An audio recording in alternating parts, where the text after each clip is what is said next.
क्या आपने कभी सोचा है कि यह अनंत ब्रह्मांड जिसे हम यूनिवर्स कहते हैं कैसे बना? मॉडर्न साइंस आज मल्टीवर्स की बात करता है, लेकिन श्रीमद् भागवत महापुराण के पहले स्कंद के तृतीय अध्याय में हजारों साल पहले ही इसका विस्तार से वर्णन किया गया था। आप इस तस्वीर को तो अच्छे से जानते ही होंगे। मंदिरों में, घरों में ये अक्सर ही पाई जाती है, लेकिन इसकी गहराई को क्या आप जानते हैं? ये केवल एकमात्र विष्णु भगवान का स्वरूप ही नहीं दर्शाता, इसका मीनिंग बहुत ही डीप है। आज हम इसे डीकोड करते हुए डिटेल में जानेंगे। हम जानेंगे भगवान विष्णु के उन 3 स्वरूपों के बारे में जो मल्टीवर्स और ट्रिलियंस ऑफ यूनिवर्स का आधार है। सबसे पहले आते हैं प्रथम पुरुष, कर्णोधक्षाय विष्णु, जिन्हें हम महाविष्णु भी कहते हैं।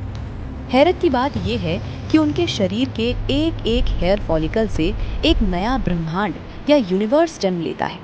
लेकिन सत्य यहाँ खत्म नहीं होता। इन अनंत ब्रह्मांडों में हर एक के भीतर महाविष्णु अपना विस्तार करते हैं, गर्भोधक्षाय विष्णु के रूप में। और जैसे कि हम में से कुछ जानते ही होंगे कि इन्हीं की नाभि से एक कमल का फूल प्रकट होता है, जिस पर सृष्टि के रचयिता भगवान ब्रह्मा का जन्म होता है। ये तो हम सभी जानते हैं कि ब्रह्मा जी समस्त जीवों के पिता हैं। लेकिन क्या हम ये जानते हैं कि ब्रह्मा जी जिस लोटस स्टेम पर विराजमान हैं, उसके भीतर ही समाये हैं 14 लोक, यानी रेल्म्स ऑफ एग्जिस्टेंस। इनके केंद्र यानी सेंटर में है पृथ्वी, और वैसे ही अनन्य ग्रह भूलोक। भूलोक के ऊपर की और उत्तम ग्रह मंडल है। सबसे ऊपर है ब्रह्मलोक या सत्यलोक, ब्रह्मा जी का निवास।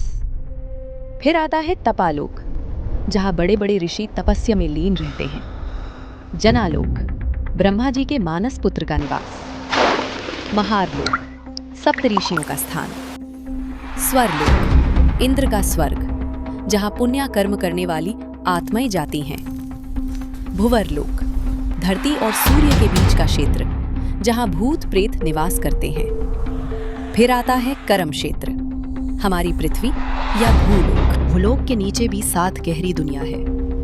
अटला, वितला, सुतला, तलतला, महातला, रास्तला और सबसे नीचे पाताल लोक, जिसे नागलोक भी कहा जाता है।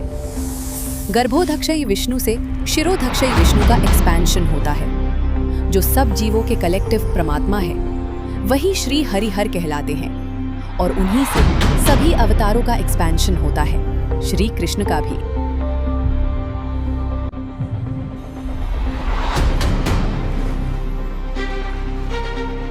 अगले एपिसोड में हम जानेंगे कि श्री विष्णु भगवान जिस सागर में लेटे हैं वो आखिर कैसे बना और इसका क्या महत्व है।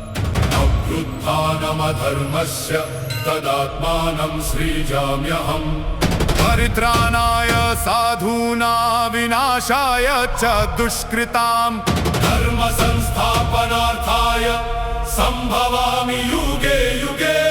अहं सर्वशः प्रभवो मत्त सर्वं प्रवर्तते इति मत्वा भजन्ते मां बुधा भाव समन्विता। सर्वधर्मान् परित्यज्य मामेकं शरणं व्रज अन्त्वा सर्वपापेभ्यो मोक्षयिष्यामि।